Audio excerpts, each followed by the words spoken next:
Hi Pisces, welcome to your general reading for the week of the 9th to the 15th of May. This is general reading.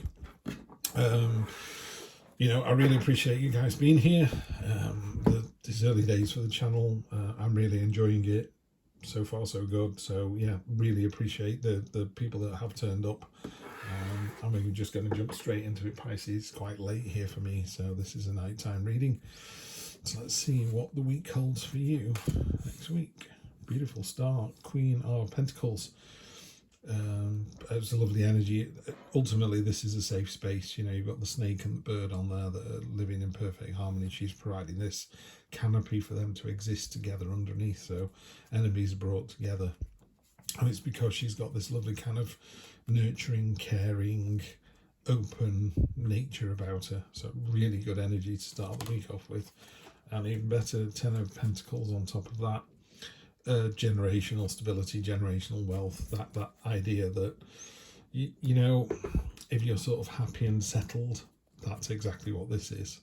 Very few people can afford to buy an elephant. Very, very few people can afford to buy a white elephant. But it's not talking so much about money, although it's a very good card for money. It's just talking about that sort of, my granddad was rich and happy, my dad's rich and happy, I'm rich and happy, my kids are rich and happy, and it just goes on and on and on.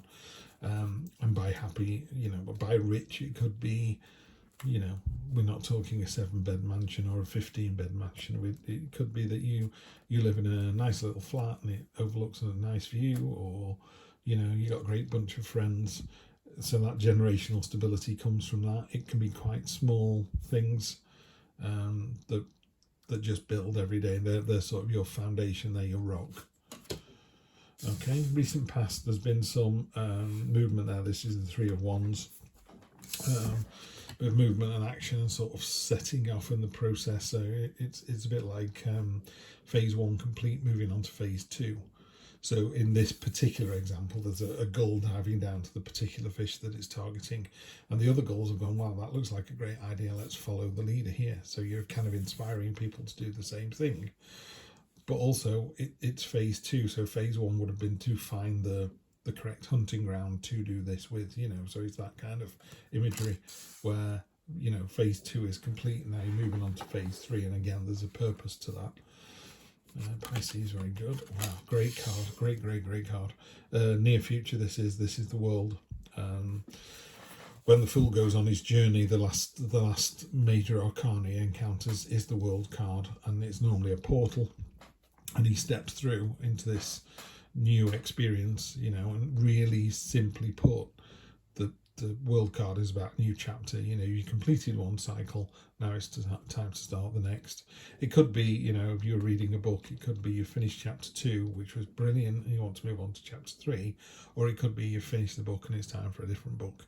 And what I mean by that is, it could be that you're moving on to a new job, it could be that you're moving on to a new partner, or it could be that the partner you're with, you've now got a deeper, more loving relationship with. It's that it's a leveling up kind of, in D&D, you'd be a level 1 wizard, and after going off on this adventure, you were very successfully now a level 2 wizard. It's that kind of thing.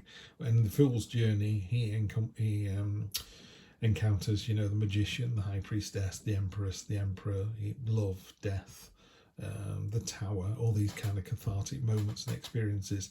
And it's how he learns from those experiences that make him a better person. So I always think that the Fool gets to the world and it either goes, well done, level up, level 1 to level 2. He goes, go back and try again. And he goes back around and tries again. So really good card, the World card. So there's something that's ended, and it's now time to jump into the next chapter with both feet, definitely. Ace of Swords, so we've got a new start. This is, swords are all about sort of intellect, intelligence, the mind. So there's that real clarity of purpose with this. So if you've got an idea to do something new, this is a great week to do it. Top of the, so this is your kind of subconscious and your gut feeling, what you kind of go, something going on here. Whereas this is the head of the matter. This is you seeing it clearly, and this is the 9 of Wands. So you see this wolf here, she's obviously, been attacked, and there's some blood on her fur there as well. But look at the resistance there, the ability to carry on. she's like, yeah, ready when you are. We do this all day, every day. So it's a card of resilience and drive and success.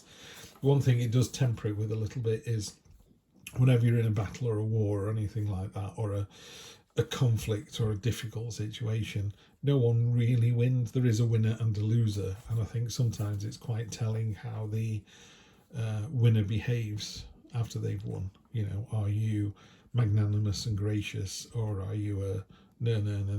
You know, it's that kind of energy you need to look at.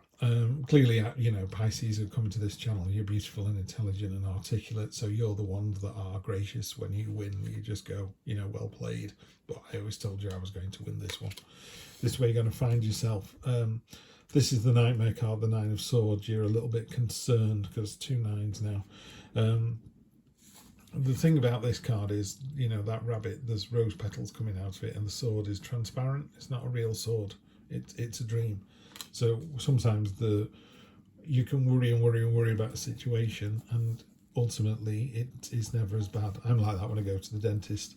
I think it's going to be absolutely dreadful. I have sleepless nights. I get really upset about it. I had a bad time when I was 15 and they injected me for a filling and it didn't take. So of course, all I associate with the dentist is incredible pain. So every time I go, I'm like, why would I go and do this again? But now, of course, modern technology, blah, blah, blah. I am very old. Modern technology now, my dentist is great. And he said, well, if you feel any pain at all, I'm doing it wrong, you know. And now I have a fairly painless, you know, time at the dentist, but I still have sleepless nights before I go. I still have a nightmare about it.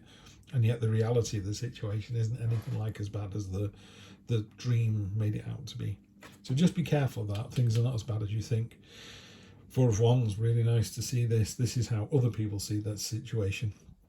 Freedom, celebration, joy, reward.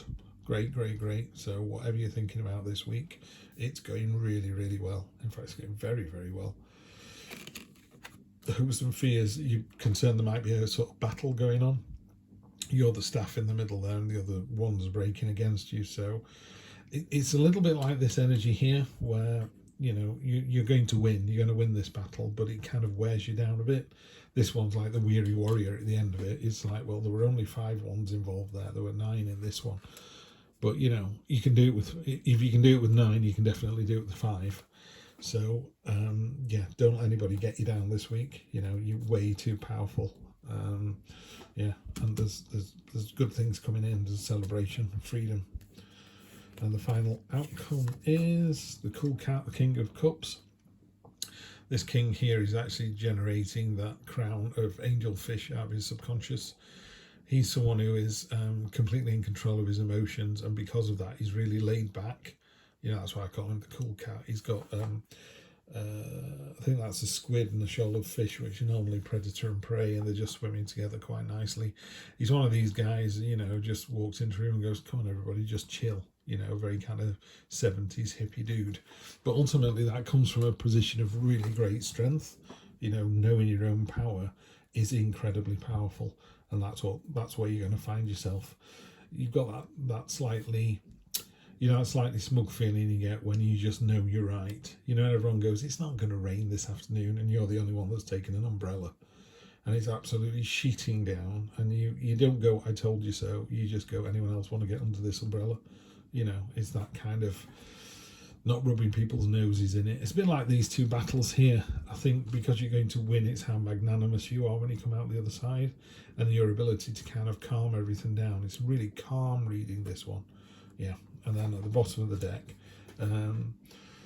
the 6 of Cups. So that's that kind of nostalgic energy. It's these are filled with sweets or candies, as they say in America, which are great. They're delicious, but they don't sustain you. It's not a meal. So looking back to the past is really good, and we can go, oh, I remember when I was, you know, I remember back in the 70s when, or whatever you're thinking on. Just be careful it's not rose-tinted glasses that you're actually going through that with. You know, by all means, look to the past as an example of what to do and what not to do. But, you know, that's it. It should be a learning exercise. Don't get stuck in the past, I would say. There's no other cards telling me that. It's just a really mellow reading this. I think if you're in a relationship, it's great because you've got all the power this week, but it's an energy that you're prepared to share. So both parties are going to benefit from this. Just really kind of cool, mellow energy. Let's see. Wow, okay. We've not doubled down on anything, have we? Nope. Okay, so just got cards to cross with as well. So we've got the Lovers. So again, if this is, this mellow relationship that we're talking about, as with any relationship, there are peaks and troughs, and you have to work at it. There you go. I have to get the glare off that. The prism is pointing up and down, as above, so below. Yin and yang, good and bad days, dark and light. This whole thing about the tarot.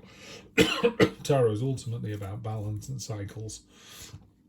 Finding the balance between, I don't know, a meal and gluttony and 1 beer and 20 beers, and being kind to other people, but not being, taken advantage of. So it's finding the balance all the time. It's the same in a relationship. If you're the one doing all the work, I was thinking in a relationship, you could give 100%, and if your partner's only giving 50%, then it's not a relationship, because you can't get to that synergy that you're looking for. Obviously there are going to be days when one partner is able to give more than the other, but that should be reciprocated. It doesn't want to be a one-way street. So just watch out for next week. I think just be the better person as usual. The Strength card, you've got more than enough strength to do whatever you need to do next week. This isn't a physical strength. This is, she's standing up against all those halberds and spears in the background. She's breaking arrows in one hand. The snake is terrifying, but literally cannot stand up for itself. She's naked and unafraid. She's got the infinity symbol. It just means you've got more than enough strength for whatever is thrown at you next week. So not only is it a mellow week, but I think part of that is because of this inner strength that you've got, this kind of feeling that you're in the right. And, when you win the battle, you're quite magnanimous about it.